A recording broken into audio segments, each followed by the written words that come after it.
Hello, नमस्कार मेरे प्यारे दोस्तों। मैं अच्छी हूँ, उम्मीद करती हूँ कि आप लोग भी अच्छे होंगे। वैसे थोड़ा काफ़ी दिन हो गया है स्टोरी नहीं डाल पाए। मैं क्या करूँ, हम लोग प्रोटेस्ट में चले गए थे और वहाँ पे हम लोग पानी में भीग गए और जिसकी वजह से हमारी तबीयत ख़राब हो गई। तो वहाँ से आने के बाद अभी थोड़ा-सा ठीक है। तो अभी पूरा ठीक नहीं हुआ है बट थोड़ा ठीक है, तो मैं सोची अब देर नहीं करती हूँ, बहुत दिन हो गया, 10 दिन हो गया है और बहुत सारे मैसेज भी आए कि आप स्टोरी का तीसरा पार्ट डाल ही नहीं रहे हो। तो इसलिए अभी जो है हमने रिकॉर्ड किया और जल्दी-जल्दी में तबीयत ख़राब है, बट फिर भी मैंने रिकॉर्ड किया। चलिए कहानी को जो है आगे बढ़ाते हैं और लेट नहीं करती हूँ, अब बिल्कुल लेट नहीं होगा। तो कहानी की जो है आगे बढ़ाते हैं। हमने जो है पहले पिछले पार्ट में हमने सुना था कि आरजू फिटनेस ओपन हो चुका है और मैं आप सभी को बताना चाहती हूँ कि मीरा और आरज़ू ही जो है कि अभी हमारे मेन कैरेक्टर हैं। फिर कोई ऐसा ना कहे कि आरज़ू कौन था और मीरा कौन थी। तो आगे ये है कि हमारी आरज़ू जो है वो इंदौर से बिलॉन्ग करती हैं। आरज़ू की फैमिली में उसके पापा-मम्मी, दादा-दादी और आरज़ू का एक छोटा भाई है। वैसे आरज़ू की जो पापा हैं, आरज़ू के जो पापा हैं उनका इंदौर में रियल एस्टेट का बिज़नेस है। और हमारी आरज़ू जो है वो मुंबई में रहती हैं, अकेली यहाँ मुंबई में रहकर वो अपने वो अपना एक होता है ना कि है तो उनका बहुत बड़ा रियल एस्टेट का काम है, बहुत बड़ी फैमिली है, बट आरज़ू कुछ करना चाहती थी जो अपने दम पर हो।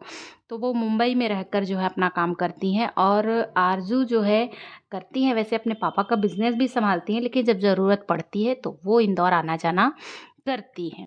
फ़िटनेस हब को खोले 1 हफ़्ते बीत चुके हैं। फ़िटनेस हब में खूब भीड़ लगी है, लड़कों से ज़्यादा तो लड़कियों की भीड़ लगी है। इतनी भीड़ है सिर्फ़ और सिर्फ़ आरज़ू को देखने के। लड़कियों ने तो इतना हद तक जो है पागलपन दिखाया है कि साल भर का मेंबरशिप जो है लेके रखा हुआ है। और सिर्फ़ इसलिए कि आरज़ू से मिलना है, उसके साथ सेल्फ़ी लेनी है, उसके साथ थोड़ी-सी बात करनी है। और ये सारी चीज़ें जो हैं लड़कियाँ किया करती थी। वहाँ पे लड़कियों की भीड़ बहुत ज़्यादा हो रही और सीरियसली जिम करने कोई नहीं आता था। बस जितनी देर सब वहाँ रहती थी जिम में सिर्फ़ एक काम, आरज़ू मैम से सिर्फ़ ये पूछना है, आरज़ू मैम आप मुझे ये सिखा दीजिए, आरज़ू मैम थोड़ा इतनी ज़्यादा चिपकू लड़कियाँ, इतनी ज़्यादा कि लड़के भी हैरान रहते थे कि लड़कियाँ करना क्या चाहती हैं? यहाँ पर जिम करने आती हैं या फिर जो है सिर्फ़ आरज़ू को देखने के लिए आती हैं। आरज़ू सबको लीड कर रही थी। अचानक तभी जो है लाइट कट जाती है। आरज़ू बाहर देखती है, सभी दुकानों में लाइट थी, नीचे मार्ट में भी लाइट थी। आरज़ू समझ जाती है एमसीबी जो है ऑफ हो गया होगा। तो वो एमसीबी को जो है चेक करती है। आप सभी जानते होंगे एमसीबी क्या है आजकल, पहले तो नहीं था इतना कोई सुविधा, लेकिन आजकल एमसीबी जो है हर कोई अपने घर में लगवाता है। जिससे क्या होता है कभी लाइट ओवरलोड हो जाती है या फिर बिजली वगैरह बहुत तेज़ कड़कने से क्या होता है ना हमारे घर का जैसे लाइट फ्यूज़ हो जाता है, पंखा जल जाता है, तो इसे होने से ये होता है कि जब भी कभी लाइट ओवरलोड होती है तो वो अपने आप डाउन हो जाता है। कोई भी प्रॉब्लम्स हो, इससे हमारा घर जो है सेफ रहता है। तो आरज़ू जो है उसे चेक करती है, तो वहाँ पे कोई प्रॉब्लम नहीं था। तो हमारी आरज़ू जो है फिर रमेश जी को कॉल करती है। रमेश जी ने बताया मैं तो अभी यहाँ पे नहीं हूँ, नीचे मीरा होगी केबिन में, आप मीरा से बात कर लीजिए। मेन स्विच जो है मीरा आपको दिखा देगी। अगर वहाँ कोई प्रॉब्लम ना हुई तो आप मुझे बताना, मैं मैकेनिक को बुला दूँगा। आरज़ू ने ठीक है कहा, कहकर और कॉल कट कर दिया। आरज़ू नीचे केबिन में जाती है। मीरा नीचे केबिन में कुछ फाइल देख रही थी और तभी आरज़ू एक्सक्यूज़ मी आवाज़ सुनकर मीरा ने डोर की तरफ देखा और बोली, जी कहिए। आरज़ू जैसे ही मीरा को देखा बस उसकी नीली नीली चमकीली आंखों को देख रही थी। मीरा ने फिर से पूछा, क्या हुआ? बट आरज़ू कोई जवाब नहीं दे रही थी। मीरा ने तीसरी बार पूछा, क्या हुआ, कुछ बोलिए। आरज़ू ने जवाब दिया, सुंदर है। मीरा ने पूछा, क्या? आरज़ू ने कहा, कट गई है। मीरा आरज़ू के पास आई, फिर पूछी, क्या कट गई है? आपको चोट लगी है? आरज़ू जल्दीबाजी में, नहीं बिजली कट गई है। मीरा ने कहा, ओह बिजली कट गई, पर बिजली तो हमारे यहाँ है। आरज़ू ने कहा ऊपर के फ्लोर की लाइट कट गई है। नहीं है। तो बोलती है अच्छा। मीरा कहती है आप रुकिए मैं चेक करवा देती हूँ। आरज़ू नहीं तुम मुझे दिखा दो, मुझे आता है चेक करना, मैं चेक कर लूँगी।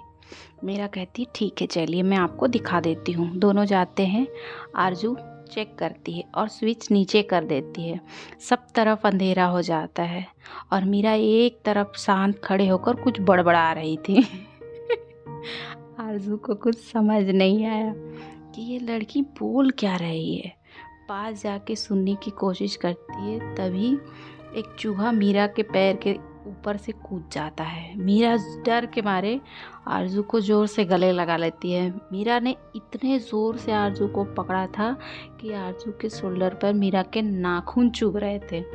आरज़ू ने भी मीरा को गले लगा लिया और फिर मीरा ज़ोर से बोली मुझे गले लगाने की ज़रूरत नहीं है। आरज़ू ने कहा तुमने भी तो मुझे हक किया है। मीरा ने कहा मैंने तो तुम्हें डर के मारे गले लगाया है, मुझे अंधेरे से डर लगता है इसलिए मैंने तुम्हें गले लगाया है। तुम बस लाइट चालू करो, तुम्हें आता जाता कुछ नहीं है, चारों तरफ अंधेरा कर दिया है। आरज़ू ओके ओके ओके चालू करती हूँ, बट तुम थोड़ा मुझे छोड़ो तभी तो चालू करूँगी। मीरा कहती है मैं नहीं छोड़ूंगी, ऐसे ही चालू करो तुम।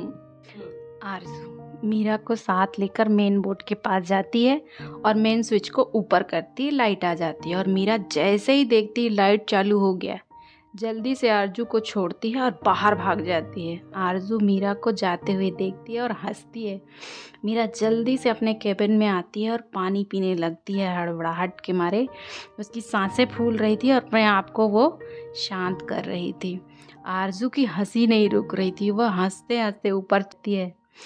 तो देखते हैं आने वाले पार्ट में कि ये दोनों पागल मिलके क्या करते हैं। तो बने रहिए हमारी स्टोरी के साथ। आज की ये कहानी यहीं तक। आपको मेरी स्टोरी कैसी लगी सभी कमेंट करके ज़रूर बताइएगा। नेक्स्ट आने वाले आगे जो पार्ट है वो बहुत ही मज़ेदार है, तो आप सभी हमारा चैनल लाइक और सब्सक्राइब ज़रूर करिएगा। Bye bye.